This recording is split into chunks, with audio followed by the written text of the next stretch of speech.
रबी ज़िदनिल रब्बी इशरह ली सदरी वयस्सिर ली अमरी वाहलुल उक़दतम मिन लिसानी यफ़क़हू क़ौली। Discovery of proton हमने डिस्कस करना है। ये कॉन्सेप्ट जो था, अगर हम इसको ज़रा इंट्रोडक्शन देखें इसका, तो 1886 में प्रोटॉन डिस्कवर हुए और इसकी डिस्कवरी हुई बेटा जी गोल्डस्टाइन के थ्रू। और गोल्डस्टाइन ने काम इस तरह से किया था कि इसने भी सारे के सारे एक्सपेरिमेंटेशन की थी अपनी किस चीज़ पे, by using a discharge tube, जैसे हम अपने प्रीवियस लेक्चर में डिस्कस कर चुके। आप जानते हैं डिस्चार्ज ट्यूब क्या होती है, कि डिस्चार्ज ट्यूब में इलेक्ट्रोड्स होते हैं और वो इलेक्ट्रोड्स कनेक्टेड होते हैं विद बैटरी,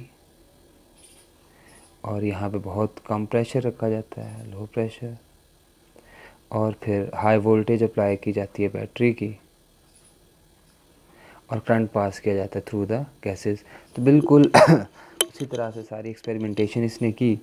तो इसने ये एक्सपेरिमेंटेशन की तो गोल्डस्टाइन ने 1886 में अपनी एक्सपेरिमेंटेशन के ज़रिए से ये चीज़ ऑब्ज़र्व की कि जैसे सर विलियम क्रूक्स ने काम किया था, उन्होंने बताया था कि कैथोड रेज बनती हैं, तो इन्होंने ये बात वहाँ पे आके कहा कि in addition to cathode raise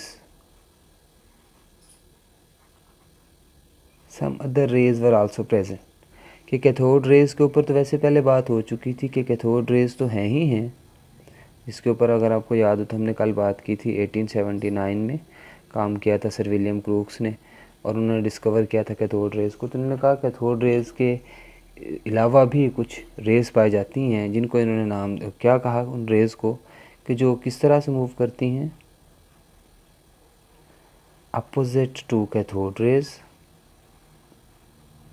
वो कैथोड रेज के अपोजिट मूव करती हैं। जब वो कैथोड रेज के अपोजिट मूव करती हैं उनकी डायरेक्शन के, तो फिर ये बात भी क्लियर की कि जो कैथोड रेज हैं ये किस चार्ज की थी, नेगेटिव चार्ज की। तो लेटर ऑन ये बात उन्होंने क्लियर की कि उनके ऊपर चार्ज कौन सा होगा, वो पॉजिटिव चार्ज है, और उन्हें नाम दिया गया कैनाल रेज का। कैथोड रेज के बारे में पहले पता चल चुका था 1879 में। 1886 में बिल्कुल सेम एक्सपेरिमेंटेशन रिवाइज़ की गैसेस को यूज़ करते हुए गोल्डस्टाइन ने।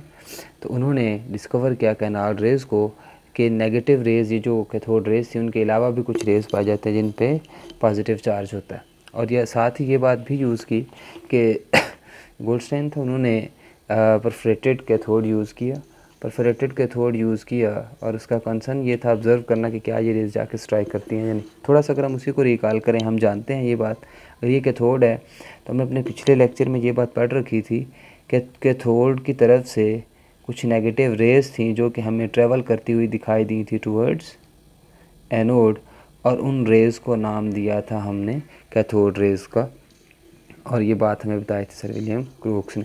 तो क्लेम किया गोल्डस्टाइन ने 1886 में कि इन रेज़ के अलावा भी कुछ रेज़ होती हैं जो कि इन कैथोड रेज़ के अपोजिट डायरेक्शन में मूव कर रही होती हैं, फ्राम एनोड टूवर्ड्स कैथोड, और उन रेज़ को इसने नाम दिया था कैनाल रेज़ का।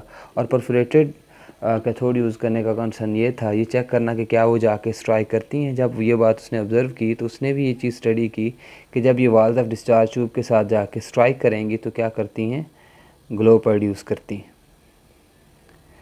ये तो थोड़ा सा बैकग्राउंड था कि ये काम किस तरह से। अगर इसको थोड़ा सा मैं समझाने के लिए आज का और पिछला जो टॉपिक था इन दोनों को कंपाइल करके थोड़ा सा आपको समझाना चाहूँ कि कैसे अब तक ये जेन में था सिर्फ रेज़ का कि वो कैथोड रेज़ हैं और ये कैनाल रेज़ हैं। अगर हम इसको थोड़ा सा एलेबरेट करें, लेट्स सपोज बेटे कंसिडर करें कि ये कोई डिस्चार्ज ट्यूब है, और इस डिस्चार्ज ट्यूब में हमने कैथोड और एनोड यूज़ किए, और हमने इनको कनेक्ट कर दिया बैटरी के साथ, और यहाँ पे कोई गैस छोड़ दी। अब ये बात ज़रा ध्यान से सुन लीजिएगा कि जैसे ही हमने इन पे वोल्टेज अप्लाई की, दरअसल हुआ क्या होगा।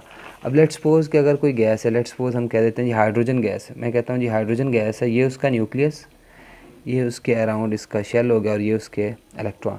अगर एक हाइड्रोजन गैस ऐसे है तो यकीनन इसके बाकी एटम्स भी सारे ऐसे ही होंगे, जिसमें हमें ये चीज़ दिखाई देगी कि सारे के सारे जो हैं वो इस तरह से ही वहाँ पे एटम जो है उसके मौजूद होंगे। अब हुआ ये होगा कि जैसे ही हमने वोल्टेज अप्लाई की होगी, वोल्टेज हम यूजुअली जब हम बात करें इलेक्ट्रिक करंट की, तो आप जानते हैं इलेक्ट्रिक करंट बेसिकली हम बात क्या करते हैं कि फ्लो ऑफ इलेक्ट्रॉन्स। तो सेम अब उसकी एनर्जी है, पावर है, जब वो आगे इसके ऊपर एनर्जी वो अप्लाई करेगी, एनर्जी इनको मिलेगी, तो यकीनन इनके जो इलेक्ट्रॉन्स हैं उसके ऊपर भी हमें ये फ़र्क दिखाई देगा। असल में हुआ यही होगा कि जब ये वोल्टेज अप्लाई की गई थी तो उस वक्त यहाँ पे मौजूद जो गैसेस थी वो चली गई थी किस तरफ, आयोनाइजेशन की तरफ। आयोनाइजेशन इस तरह से हुई कि इलेक्ट्रॉन्स भी वहाँ से रिमूव हुए और वो इलेक्ट्रॉन हमें दिखाई दिए in the form of cathode rays, और बाकी जो न्यूक्लियस में मौजूद प्रोटॉन्स थे वो प्रोटॉन्स, क्योंकि इस तरफ पॉजिटिव चार्ज है, प्रोटॉन पे भी पॉजिटिव चार्ज था, उस वक्त तो आइडिया नहीं था, लेकिन अगर हम इसको एलेबरेट करें तो प्रोटॉन पे भी पॉजिटिव चार्ज था, एनोड पे भी पॉजिटिव चार्ज था, इनके आपस में रिपल्शन होने की वजह से उन्होंने मूव किया टूवर्ड्स कैथोड, और इनको बाद में गोल्डस्टीन ने नाम दे दिया था कैनाल रेज का, और कहा कि इनके ऊपर जाके देखा तो इन पर पॉजिटिव चार्ज दिखाई दिया। अच्छा जी, अब हम ज़रा डिस्कस कर लेंगे इनकी कुछ प्रॉपर्टीज़ जितनी हमारी बुक में डिस्कस्ड हैं। सबसे पहला पॉइंट यही कि हमने अगर बात की इनके मूव करने की, तो हमें दिखाई दिया कि इन्होंने भी ट्रैवल किया किस तरह से, स्ट्रेट लाइन में, लेकिन वो किस तरह से मूव किया स्ट्रेट लाइन में, अपोजिट टू कैथोड रेज। ये सबसे पहला पॉइंट। अब चूँकि बेटे अभी हमने डायग्राम में देखा कि ये मूव कर रहे थे किस तरफ, टूवर्ड्स नेगेटिव एंड, तो यहाँ से हम ये अंदाज़ा लगा सकते थे कि इलेक्ट्रिक या मैग्नेटिक फील्ड जिसमें हम मर्ज़ी इसको लेके जाएं, उसने ये प्रूव किया कि ये मूव कर रही थी किस तरफ, डिफ्लेक्टेड टूवर्ड्स नेगेटिव प्लेट। तो चूँकि ये नेगेटिव प्लेट की तरफ गई हैं तो क्लियर हुआ कि इनके ऊपर चार्ज कौन सा है, ये पॉजिटिवली चार्ज्ड है। नंबर 3, अब अगर हम बात करें इनकी नेचर की, बट हमेशा याद रखिएगा जो इनकी नेचर है, हम लिख देते हैं nature of canal raise. But हमेशा याद रखिएगा कि ये डिपेंड करती है नेचर ऑफ गैस पे। जबकि हमने कैनाल जब हमने पढ़ा था कैथोड रेज, तो वहाँ हमने कहा था कि वो उस पर नेचर ऑफ गैस पे डिपेंड नहीं करती, ये नेचर ऑफ गैस पे डिपेंड करती हैं। और किस तरह से डिपेंड करती हैं, आमतौर पर अगर हम बात करें तो वो 2 पॉइंट्स हैं जिस बिहाफ पे ये, एक तो ये कि इनका चार्ज जो है वो भी नेचर ऑफ गैस पे डिपेंड करेगा। इसके साथ साथ अगर हम बात करें तो इनके जो मैस है वो भी नेचर ऑफ गैस पे डिपेंड करेगा। इट मींस कि अगर हम गैस चेंज करेंगे तो इनके चार्ज और मैस में फ़र्क आएगा। जैसे अगर हम लेट्स सपोज के हाइड्रोजन की बात करें, तो चूँकि हाइड्रोजन में एक प्रोटॉन होता है तो उस हिसाब से उसका मैस कम होगा, और अगर हम बात करेंगे हीलियम की तो आप जानते हैं उसमें 2 प्रोटॉन होते हैं, इस वजह से इसका मैस ज़्यादा होगा। और आप जानते हैं हाइड्रोजन H+ में जाता है 1 में और हीलियम जाता है He+2 में, तो ये 2 तरह का फ़र्क आएगा, इनके मैस का भी फ़र्क हमें दिखाई देगा और इनके चार्ज का भी फ़र्क दिखाई देगा। इसीलिए हमने कहा कि ये नेचर ऑफ गैस पे डिपेंड करते हैं। नंबर 4 पॉइंट, और बहुत ही इंपॉर्टेंट पॉइंट जो कि अक्सर औकात शॉर्ट क्वेश्चन भी पूछा जाता है, कि ये जो रेज़ हैं, ये रेज़ ओरिजिनेट कैसे हुई, ये रेज़ बनी कैसे। तो असल में सिंपल बात पे मैं ऊपर करके आया था कि हमने यही बात बतानी है कि असल में ये रेज़ बनने की वजह यही थी कि वहाँ पे मौजूद जो गैसेस थी, गैसेस की क्या हुई, आयोनाइजेशन, और आयोनाइजेशन के नतीजे में नतीजा क्या निकला कि जो रेजिडुअल गैसेस थी, जब इलेक्ट्रॉन्स जो कि हम कैथोड रेज कह रहे थे वहाँ से मूव कर जाएंगे तो बाकी गैस क्या बनी, रेजिडुअल गैस ही बनेगी।